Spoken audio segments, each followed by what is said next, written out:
Hay dicho, escrito ahí que no sirve leer a los 20 años, sirve leer a los 60.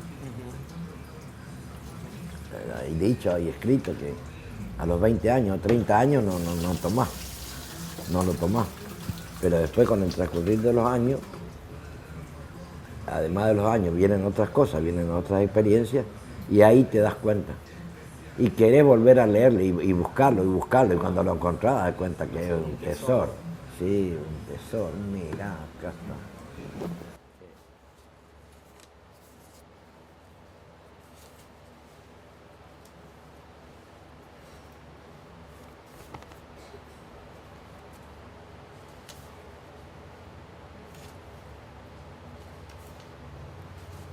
Puede salir en un escrito.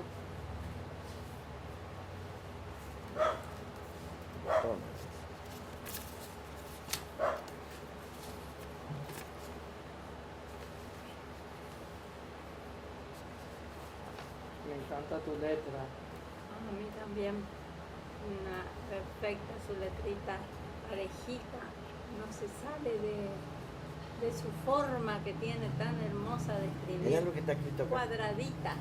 A ver, Max. Mirá lo que está ya. escrito acá. A ver. A ver. Ahora me doy cuenta del porqué de mi entusiasmo en coleccionar todo esto suelto. Fue una influencia de Lin Yutang en mi inconsciente. Cuando con sus amigos, Lang y Tar, uno de ellos le sugiere si por qué no escribía un libro consistente en traducciones de trozos que habían supuesto mucho para él o que le habían inspirado o deleitado o que eran memorables por una u otra razón, la propuesta le hizo vibrar las fibras más íntimas del Lin Yutang, ya que su colección contenía libros que suponen mucho personalmente para mí y que leo y releo para sentirme en compañía. Son por lo general del género despreocupado que sirve de alimento al alma, de tónico al espíritu y que más veces que menos canta la misma vida, incluida las insignificantes flores de la vera del camino. Entonces Lin Yutang se animó y escribió La importancia de comprender. Yo sé que no voy a escribir un libro capaz de contener todo lo que esto suelto encierra, pero en una de esas, alguno de mis hijos, nietos, Se le ocurre escribir o leer eso. Miren lo que escribí acá. Sí. O nieto, o bis, o tátara. Pero qué grande, ¿eh? Pero justo va a encontrar eso. Uno corta, tiene que cortar. Pero qué.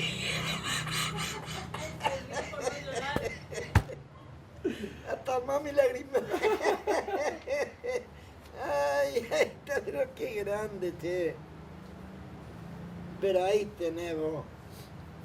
La influencia había sido de alguien negra. Ay, sí.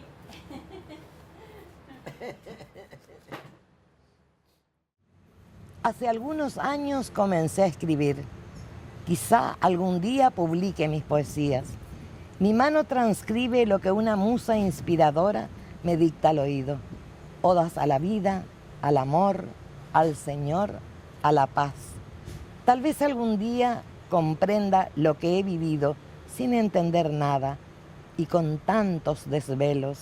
Vivir y sufriendo viví. Tal vez algún día mi infancia querida vuelva y seré la niña de entonces. Soñar con muñecas pequeñas y grandes, dar vueltas y vueltas en la calecita ruidosa sobre un caballo blanco o un cisne rosa. Tal vez algún día llegue hasta mí un príncipe azul que me lleve a países lejanos y hermosos, donde reina la alegría, el amor y la armonía, donde no saben de odios, envidias, ni siquiera de desilusiones. Quizá algún día publique mis poesías. Pero alguien lo va a leer. Ah, vale, Algún sí. día alguien lo va a leer. Sí. Sí. Estando se lee, estando ahí, teniendo la biblioteca. Si no es uno u otro, se arrima a leer.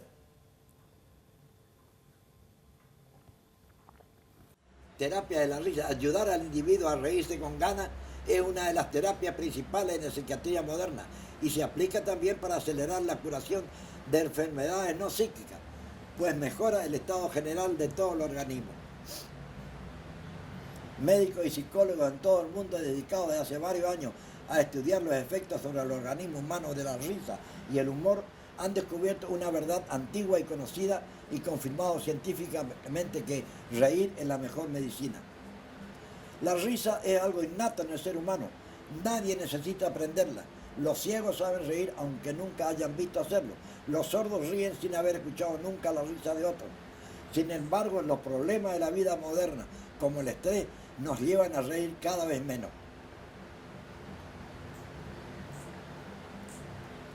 Lo más destacable, dice, es que cuando una persona hace simplemente el gesto típico de la risa, que vos amagás reírte, por ejemplo, y ya te reís. Te reís, los demás Ya te quieren reís. reírse también. Aunque no tenga ganas de reír, provoca las mismas modificaciones de las corrientes de su cerebro que la risa espontánea. Intente, lector, dice, en este mismo instante, hacer el gesto típico de la risa y terminará, si no riendo, sonriendo. Pero te transporta, cosa que te hace sonreír, Sí, te hace cagar de risa. claro. Y Epa, eso es fantástico, esas plumas son yo me acuerdo fantásticas. una vez que encontré en la casa de la abuela, atrás de un cuadro de Seoane, Futurología. Sí, que ustedes Ah, escribieron mira. en el 76, 77. Ah, Escribieron sí, por la qué opinión pensaría- respecto, claro, sí, la qué expectativa. pensarían, en 10 años. Ah, mira, Increíble. Y papi, vos fuiste el único que le acertó. no me Sí, digas. porque yo vi que estaba decía, para el 83 va a haber una democracia, se va a abrir la democracia, va a ser tal con un Mira. precio, no sé qué, tal. Cada uno que estaba, no me acuerdo. Sí, pues éramos 4 o 5. 4 o 5 que Sí. escribieron ahí, Sí, 4 o 5 claro, claro, claro. Sí, me acuerdo yo de esa una noche era. Estábamos ¿Qué reunidos estaban ahí. haciendo? No sé, no me acuerdo. Pero No, sí la me abuela. acuerdo vagamente de que si no, Fue en el no sé quién 77, dijo. 70, ¿cuándo fue eso? ¿Te acordás? Y habrá sido antes de la desaparición del tío Papacho. Sí, No creo que haya sido después. Antes habrá sido. antes. Sí, no sé a quién se le ocurrió ahí decir, bueno, pero al final vamos a dejar escrito a ver quién tiene razón. Y ahí dejamos escrito. La orden fue librada por el juez federal de Posada, Eduardo José Boneto, en el marco de la causa que investiga la desaparición del ingeniero químico Alfredo González, quien fue secuestrado de su domicilio el 4 de marzo de 1978 y desde entonces permanece desaparecido. Se trata de los tenientes coroneles Carlos Cajiano Tedesco y Francisco Javier Molina, del suboficial de Gendarmería Nacional Manuel Santos Acosta y los capitanes de navío Rodolfo Poletti y Fernando Difonso. Los 5 están acusados de los delitos de privación ilegítima de la libertad agravada por tortura y homicidio calificado, considerados delitos de lesa humanidad. La mayoría fueron condenados, algunos murieron en la cárcel, de viejo. Los familiares de todo eso no usan el apellido de los que estuvieron militares, de fuerzas de seguridad, que estuvieron en la maniobra de lo que actuaron cuando la dictadura cívico-militar. Conociéndolo que no se callaba y no era de doblarse ni de agacharse. No, lo que pasa es que era demasiado revoltoso. Era ¿Pero por qué? porque no aceptaba el régimen.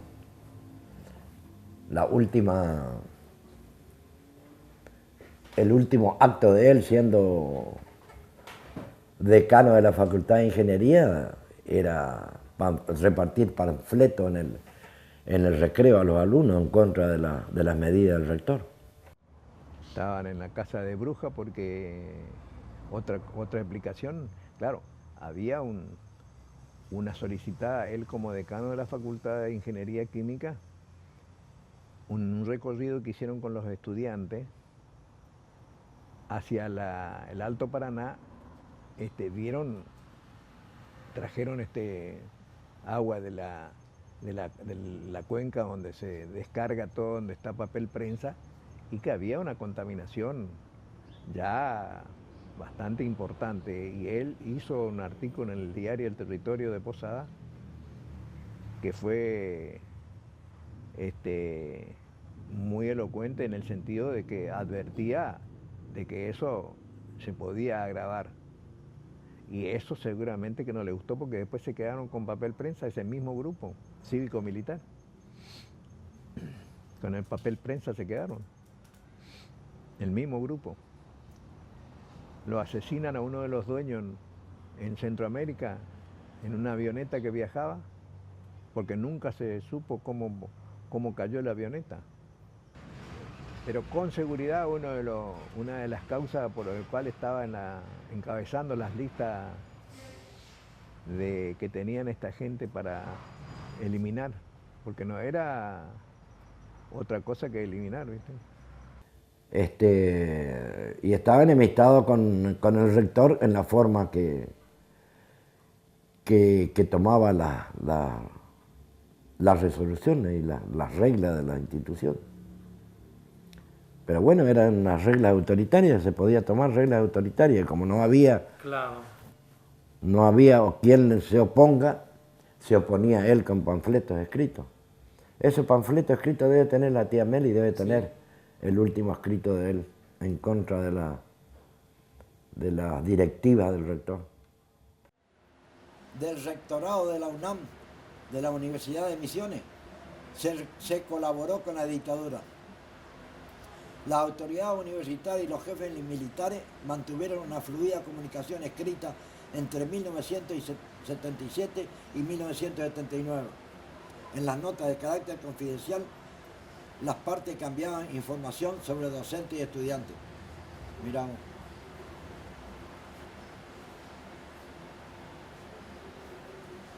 Los originales de estas están desde el viernes en manos del juez federal de Posada, Claudio Chávez, que entiende en el juicio por la verdad que intenta esta suerte del ingeniero químico Alfredo González, un hombre consagrado a investigación, militante de la democracia cristiana y docente de la Facultad de Ingeniería Química, detenido en 1978 y desaparecido desde entonces.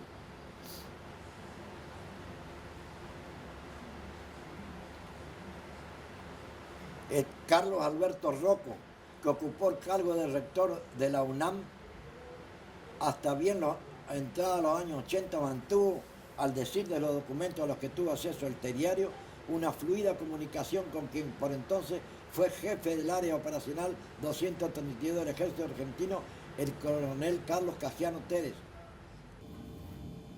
Pobre de mentalidad, lamentable. ¿Qué falló? ¿Qué falló? El ciudadano falló. El ciudadano falló. Falló el ciudadano. Esta mezcla hermosa y desgraciada de sangre que tenemos, eso falló. No, dentro de lo que uno puede hacer lo que está haciendo vos, lo que está haciendo Pablo. Claro. Pablo está haciendo un trabajo extraordinario en la mente de los chicos como profesor. Fantástico. El otro día me contó un caso, pero fantástico.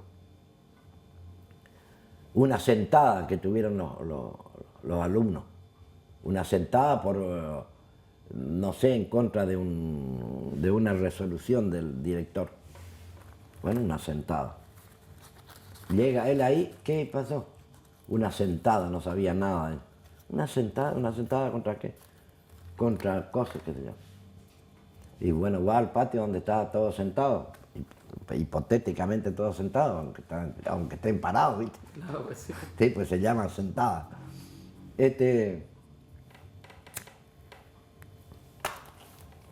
Y pega el grito. ¿Quién? Pablo. Ajá. O no sé si grito en voz alta. en voz alta dice, los alumnos de tal grado del coso, ya al aula. Se da vuelta y se va. Y al ratito, todo atrás.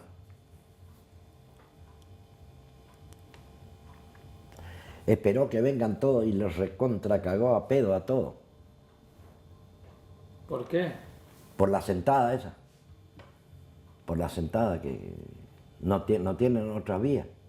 No hay otra forma. Es la única forma que encontraron. No hablaron entre ustedes de la forma en que tenían que protestar. Y todos callados, todos callados, todos callados. Hasta que se cansó de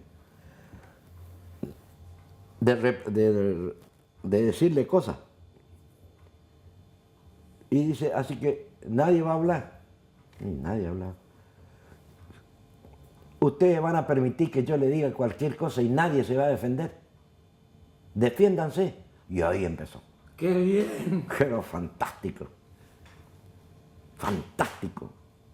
Defiéndase, ¿a qué tenemos para decir? Y bueno, a vos. Y ahí salió el otro, que aquí queda allá, que esto, que lo otro, una medida que no puede ser, que esto. Esta es la forma de... Exacto. Esta es la forma democrática y civilizada de plantear las cosas y a uno no está de acuerdo. Claro, por ejemplo, virtud, acá habla de la virtud. Virtud, oh virtud, pobre virtud, el mundo no es tu reino. Amenazas, peligros, ofensas, por donde quiera te rodean y aún muy feliz si no sucumbe, mordida de perro, acoceada de asno, devorada de tiro. Virtud, oh virtud, santa virtud, levanta al vuelo, huye, enciérrate en el cielo, donde podrán seguirte los demonios que con nombre de hipocresía, envidia, soberbia, odio insano, corrupción, infestan este valle, no de lágrimas, sino de hiel y sangre, valle oscuro, lóbrego, por donde van corriendo en ruidoso tropel esas fieras que se llaman desengaños, venganza, difamación, calumnia, asesinato, impudicia, blasfemia, tras las virtudes que huyen a trompicones y al fin caen en sus garras dando armónicos suspiros que suben a la gloria en forma de almas puras. Que esto es una cosa extraordinaria. De Juan Montalvo, en el capítulo que se olvidaba de Cervantes, un libro del siglo XIX que tengo por ahí. Algo extraordinario. ¿Cómo se enteraron? ¿Alguien llamó por teléfono? ¿La abuela o qué? Yo no sé. Ah, un amigo de Posada, que no lo encuentran y que no está y que no está. Y al otro día estuvimos en Posada con Cotón, fuimos. No había con quién hablar, no había nadie. No había comisario, no había ¿Pero ustedes ya abogado. se imaginaban que eso podía pasar? No, ni no. Porque como era una tontería tal que uno no imaginaba que iban a hacer, de tomar esas medidas brutales. Allanamientos acá, 3, 4, 5 allanamientos de la Policía Federal en Bellavista, por ejemplo, buscando armas. Ahora me acuerdo, en este momento me viene a la memoria cuando llega la policía de la provincia en el año 76, cuando fue el golpe de Estado, y irrumpe en mi casa. Nosotros estábamos en la misa, que está en la plaza a 3 cuadras de la casa de mis padres. Por la agenda de él, a todos los que estaban en la agenda de los detenidos. Una cosa increíble. Policía en la puerta, policía acá, ¿ustedes quiénes son? ¿Qué esto, que lo otro? Dice, sí, no, acá hay un allanamiento. Pero bueno, pero nosotros somos de acá. Yo soy de acá y bueno, a preguntar si podíamos entrar. Si podíamos entrar en la casa de mis padres. Un hombre casi de 70 años, 60 y pico de años, y mi madre también, con 11 hijos. Y justo ese periodo vinimos a vivir acá. Y allanamientos en la casa de Mario, allanamientos en mi casa donde vivía. Verlo a los dos, serio, impávido contra la pared, prendido de la mano. En ningún momento acobardado, no como ellos hacía a los empujones, sacando fotos, sacando acá, empujando. No puede, a ver, vamos a ver dónde están los talleres, a mirar acá. Y en ese momento aparece mi hermano Cochelo y le dice, ¿usted quién es? Bueno, yo soy integrante acá, ¿qué es lo que está pasando? Yo manejo acá el empaque. Ah, no, ¿y dónde está la herramienta? La herramienta, sí, cómo no, vamos. Y entonces le lleva al taller del empaque que teníamos, el empaque de fruta, donde estaban los talleres.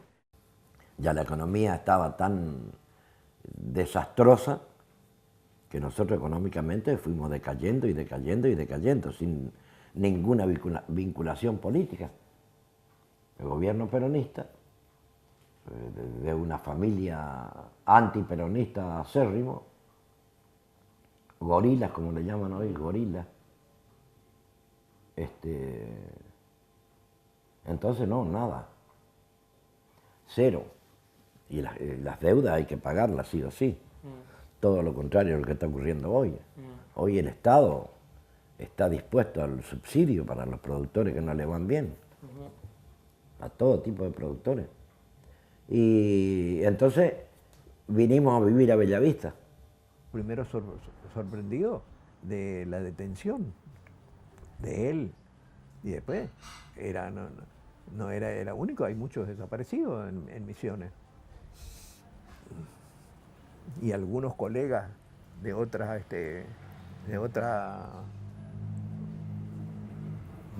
la misma universidad, también alumnos, alumnos y de distintas reparticiones políticas. ¿Sí? Sí, no solamente partidos justicialistas, sino partidos radicales también, y de la democracia cristiana. Alfredo González fue secuestrado de su domicilio el 4 de marzo de 1978 y desde entonces permanece desaparecido. De acuerdo con Boneto, varios testigos dijeron haberlo visto en la casita del Mártires. Hay una casita del Mártires, es una casita que está antes de llegar a Posada, a mano izquierda. Había una casita ahí. Antes de llegar a Posada, a mano izquierda, hay una entrada de camino de tierra. Y había una casita donde ocupaban los militares, donde le tenían secuestrado a varios, los tenían detenidos a varios secuestrados. Esa casita hicieron volar con dinamita todo. No quedó ni un rastro de esa. El hombre corcho de Roberto Aro. El hombre corcho es una cosa extraordinaria. El hombre corcho, el hombre que nunca se hunde, sean cuales fueron los acontecimientos turbios en que estuvo o está mezclado. Es el tipo más interesante de la fauna de los pillos. El hombre corcho. El hombre que no se hunde nunca. Y quizás también el más inteligente y el más peligroso, porque yo no conozco sujeto más jodido que ese individuo, que cuando viene a hablar de su asunto nos dice con tal desfachatez: yo salí absuelto de culpa y cargo de ese proceso con la constancia de que mi buen nombre ni mi honor quedaban afectados. Nada le afectó. Bueno, amigos, cuando malandra de esta naturaleza nos dice que su buen nombre y honor nos quedan afectados por el proceso, poné las manos en tu bolsillo y abrí bien los ojos, porque si no te va a costar caro. Y aquí yo le agrego cosas del pueblo. Ya en la escuela graduada, en la escuela había corchos. En la Martínez un poco menos, y abundaban en la escuela hermana estos corchitos, futuros corchazos. No. Corcho de niños en las aulas, que para desgracia general casi todos se hicieron políticos. Corcho de niños, digo, continuará siempre flotando. En los exámenes, cuando sabía menos que los otros, haría bien. En las clases igual, y siempre sin hundirse. Siempre corcho, como si la naturaleza física participara de la fofa condición del corcho. Sí, después aparecieron motivos, algunos infundados, no sé si son infundados o qué, de la desaparición de él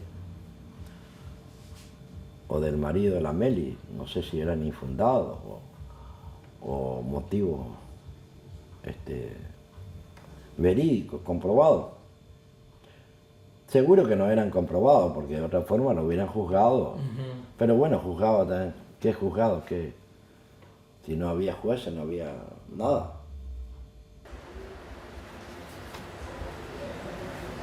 Mira.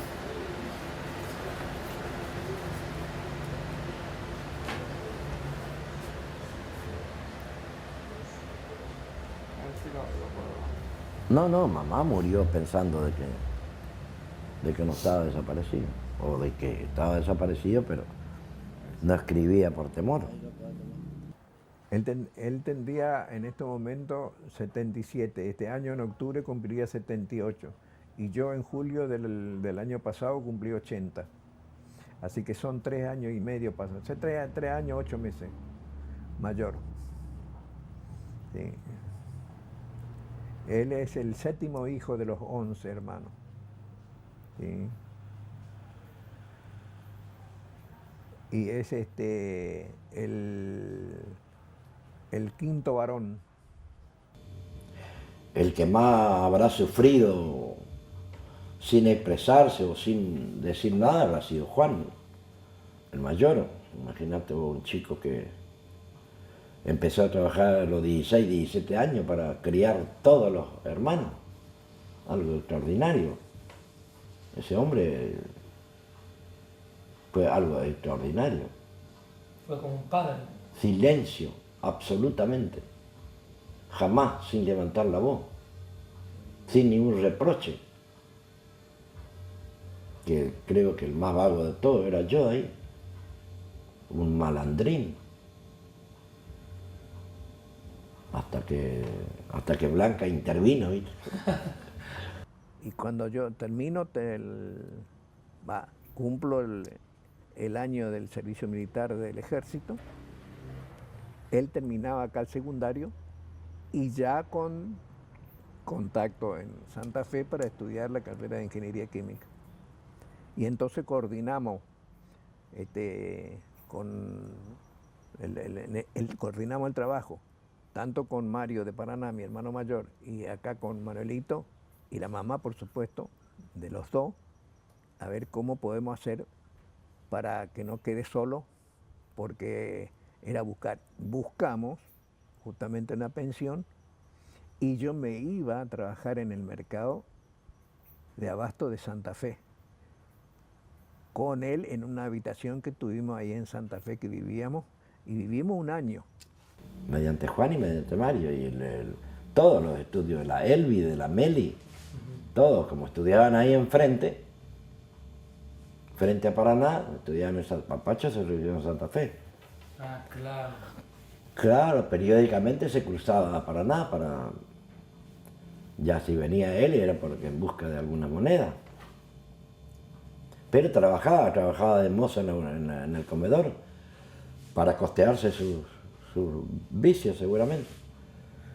Y fue cuando empieza también el idioma inglés, que quedaba justamente una academia a 2 cuadras y media de la pensión donde vivíamos. Una facultad muy importante de la ciudad de Santa Fe, capital de la provincia. Y él prácticamente termina la carrera de profesor de inglés, con un dominio absoluto de lo que es oral y escrito, en 4 años. Y la carrera en 5 años de ingeniería química en 5 años y medio. Fue en el Colegio Mayor de la Curia santafesina. Ahí lo conoció a Monseñor Saspe, y ha tenido un contacto ya en principio de la democracia cristiana, pese a que no era un partido político de la curia, vamos a decir, sino que había un pensamiento cristiano en la acción política. Eso fue la democracia cristiana.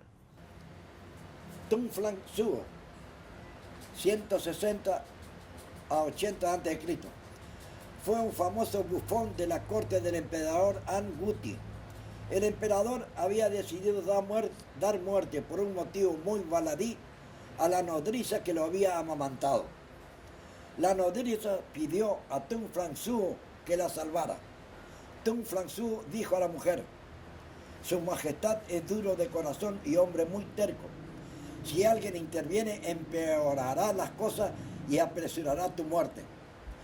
Tenés que hacer esto. Cuando vayan a llevarte, mírame con ojos suplicantes y yo encontraré el modo de salvarte. La nodriza hizo lo que se le dijo. Miró y miró a Tunflan cuando los soldados se presentaban para llevársela. Y Tunflan le gritó: vamos, muévete, no seas tonta. Su majestad es ya una persona mayor. ¿Crees que pueda acordarse de que fuiste tú quien lo amamantaste con tu propia leche? El emperador se emocionó y perdonó a la mujer. Cuando termina la carrera, ese mismo año se abre la Facultad de Ingeniería Química en Posada. Inmediatamente hubo recambio y fue electo decano de la facultad, de esa facultad. Formaba parte junto con Mario Marturé, el líder en corriente de la democracia cristiana, formaba parte del Consejo de Derechos Humanos de acá de la región. Aparte, él era secretario de la democracia cristiana, secretario del partido, muy defensora de derechos humanos en todos los niveles. Dice que es notable cómo le recuerdan los ex alumnos y cuando cuando entran ven uno de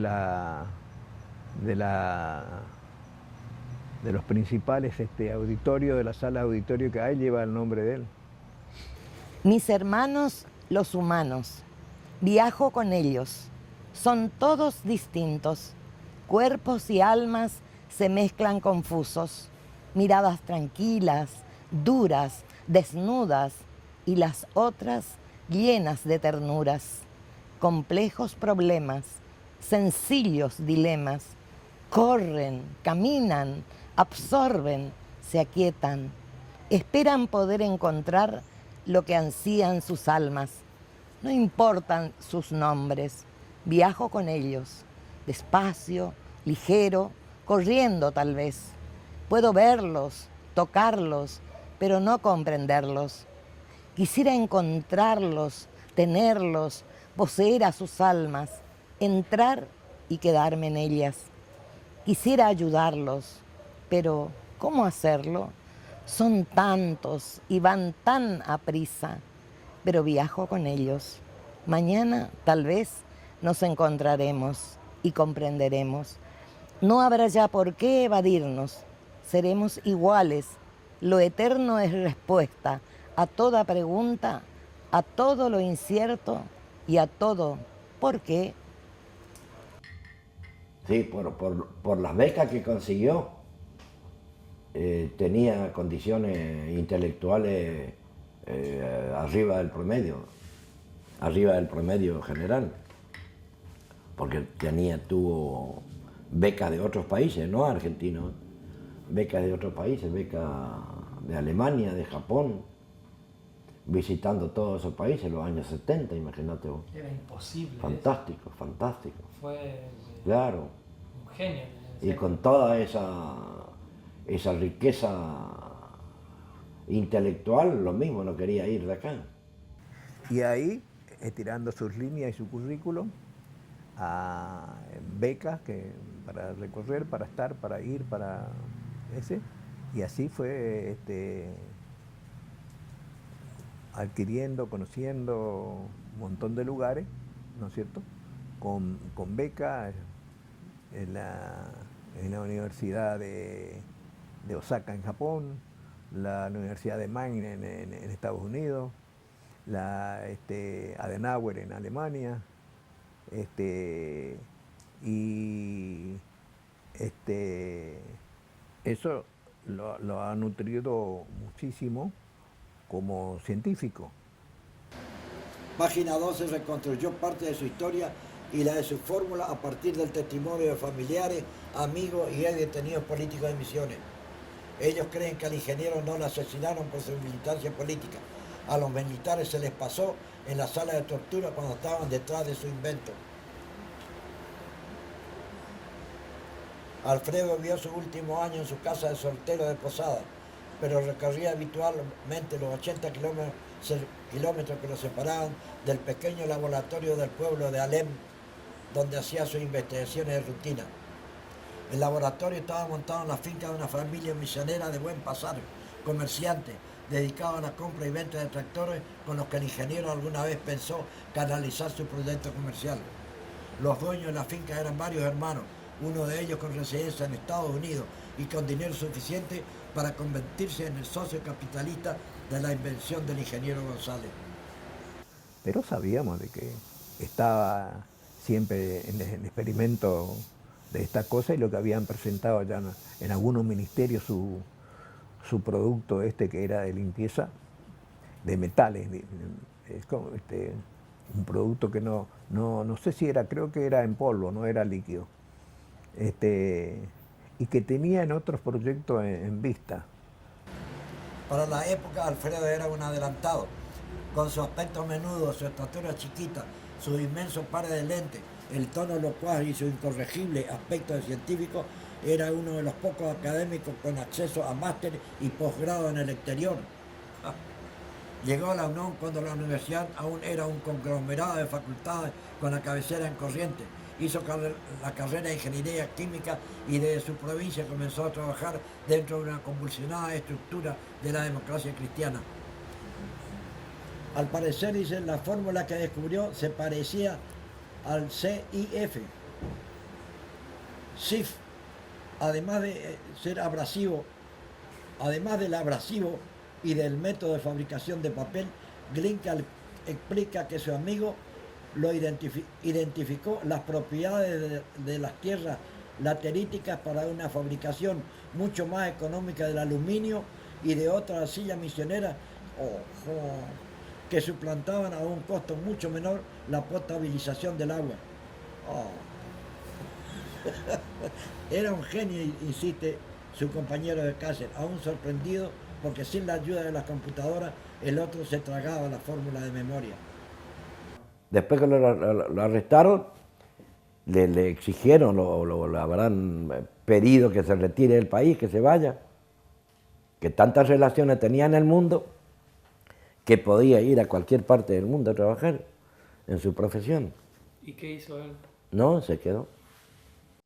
Siempre me llamó la atención cuando volvía de todos sus viajes y recorrido, que no hay como la Argentina. Que la Argentina es única, polifacética, acá hay todo y a veces no tenemos nada. Que es una cosa notable en ese aspecto. Por eso que él pensaba de que hay que trabajar mucho para formar un pensamiento auténticamente argentino, con ciudadanos de todas las razas del planeta, porque de todas las comunidades, de todas las etnias, se da en la Argentina como en ningún país del mundo. Y no son que vienen como esclavos, nunca vino nadie como esclavo. Todos vinieron como laburantes. Veías esa exuberancia de Misiones, esa naturaleza de Misiones, Crece esa todo. fertilidad de Corrientes. No, fantástico. Un país que tendría que estar orgulloso y sin embargo la mayoría de la gente no quiere vivir acá. Es una pena terrible. ¿Por qué? Por 30 rufianes. El arte de aconsejar a un soberano, especialmente para hacerle desistir de determinado proceder, siempre fue delicado. En los siglos 5 a 3 a.C., surgió en China una gran clase de conversadores o persuasores profesionales y el destino de muchos países fue cambiado por el ingenio de esos hombres. En los siglos posteriores, hasta nuestros días, el noble arte de persuadir a un gobernante para que hiciera lo que no quería hacer fue siempre tarea muy delicada. En tiempo de Cien Chu, dice siglo III, hubo una prohibición referente al vino a causa de la sequía, con objeto de hacer economía y de aplacar a los dioses. Hubo hombres que fueron detenidos por tener tinas, por tener barriles de vino, aunque sea vacío, los mismos le metían. Y aparatos de destilación, tenían aparatos de destilación y ya iban presos. Se los castigaba como a los que eran sorprendidos haciendo realmente bebida alcohólica. Chen Yun iba en coche con el rey por el campo cuando vieron a un joven. Y Chen Yun dijo, ha de detener a ese joven. ¿Qué ha hecho?, preguntó el rey, muy perplejo. Va a cometer un adulterio, le dice Chen Yun. ¿Cómo lo sabe?, inquirió el rey. Tiene los órganos del adulterio, dice, exactamente como los cosecheros tienen sus tinas. El soberano soltó la carcajada y ordenó que los detenidos fueran puestos en libertad. Es un ejemplo de lo absurdo que es detener a alguien sin tener las pruebas suficientes. Lograron con el clientelismo que nadie levante la voz, o que muy pocas personas levanten la voz. Tenés un sobrino que está empleado en la municipalidad. Tenés un tío que está recibiendo un subsidio. Tenés una tía, un hermano o tu esposa, todos están vinculados En la red. en la red del Estado. Y nadie Con el peligro de que te saquen si es que sos rebeldón. No se consigue saber la verdad de lo que ha ocurrido porque se está siempre con temor. Y que lo que pasa es que bueno, lo que han usado era sembrar el terror de que eran subversivos, de que eran terroristas, de que eran que el comunismo rojo que invadía todo, cuando que ellos hacían los negocios con la parte este y oeste, todos los países socialistas hacían ellos los negocios. No querían que los demás hagan negocios, que ellos hacían los negocios y entonces oscurecía todo el pensamiento de la gente. No, fantástico. Se transformó ahora ya no secuestran ni matan. No, pues no hay necesidad. No hay necesidad No hay- porque ahora te dan un sueldo. Claro, te dan un sueldo Te dan un sueldo. para que te calle la boca. Sí. No, terrible, una domesticación, pero tenebrosa. Esto puede llegar a un desastre. ¿Cuándo se Y termina? no se ven un futuro, un panorama alentador. Yo no veo. Porque tanto Estados Unidos como la vieja Europa con un montón de problemas. Problemas socioeconómicos y económico-financieros. Es decir, la prioridad del pensamiento capitalista, vamos a decir así, puro, duro, salvaje, es eso que prácticamente vemos que no da resultado. Si la gente a tu alrededor no está bien, va a llegar un momento que el que tiene hambre va a venir a robarte algo. Si es que vos no participás en la distribución. No veo gente que realmente se preocupe. ¿Y hace 20 años lo veías o no? 20 años, sí, lo veía, 20, 30 años. 30 años atrás. Sí, 20 y pico, sí, con Alfonsín lo veíamos con Alfonsín, lo veíamos. Se rodeó de gente dentro de la mediocridad, gente que se mantuvo, ¿no?, durante toda la época militar, se mantuvo en sus camisas, en sus pensamientos, en sus ideas. Pero qué mierda después. Imposible, le fue imposible gobernar a ese hombre. Acosado por todos lados. Y otra vez el peronismo. Para mí, lamentablemente, porque No sé, gorila, porque está está el apodo ahora del gorila. Gorila del antiperonista. No, yo no soy antiperonista. Yo creo que de todos los males que hay en la República, el peronismo trajo. La oportunidad que tuvo ese partido político para hacer de este país un país, no la va a tener nadie. Qué fuerte. Nadie. Nadie. 9 años de Perón. 46, 55. 9 años. Y después empezó el desastre. Golpe militar. Golpe militar. El primer golpe militar lo dio Perón en los años 30 y pico. Él. El teniente coronel. Siendo teniente coronel con 35 años, el año 30. Perón es del 95.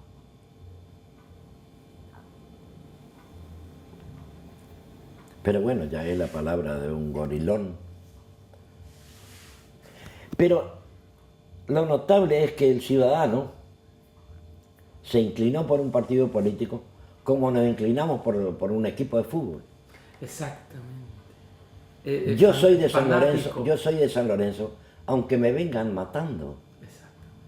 Pero él con 39 años dejó prácticamente todos sus proyectos trunco con el advenimiento criminal de toda esta pandilla, como dijo el fiscal Estracera, una pandilla de delincuentes, una vulgar pandilla de delincuentes en el nunca más. Eso lo tenemos que tener muy, muy presente. Alfredo González fue detenido por segunda vez el 4 de marzo de 1978 con un operativo impresionante frente a su casa en la ciudad de Posada. Lo acusaron de subversión económica, una figura por la que la dictadura militar misionera avanzó contra muchos militantes, entre ellos el propio doctor Glinka. El doctor Glinka, abogado, pasó por la casita de los mártires junto con González, dice, aunque después lo trasladaron a la unidad penitenciaria de Candelaria, Misiones.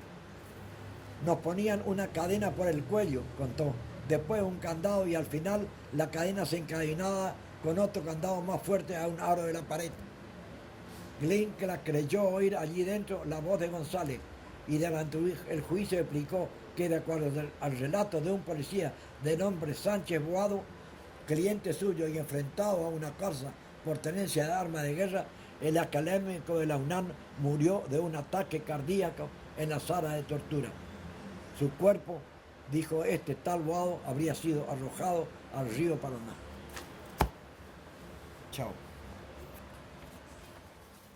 Para perdonar algo, tiene que haber alguien que pida perdón, que pida que le disculpen, que pida, nadie pide, ni nadie solicita el perdón, la disculpa. Yo, así que me nazca el perdón, qué sé yo, la forma de ser latino que te sale, es, si no digo imposible, pero es difícil acomodar los tantos como para no olvidar. No puedo olvidar, nunca olvidaré.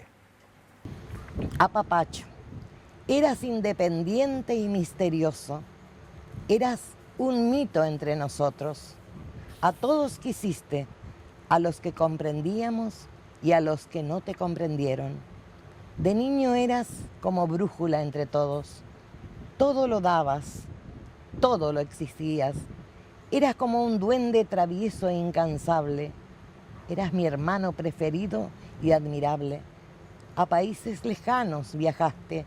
No sé qué trajiste o dejaste sin siquiera darte cuenta. Pero qué de soluciones dabas aunque no te lo pidiéramos. Pero un día desapareciste. ¿Qué pasó contigo? Quizás creyeron borrarte, perderte, matarte. ¿No saben acaso que seres perfectos no mueren jamás?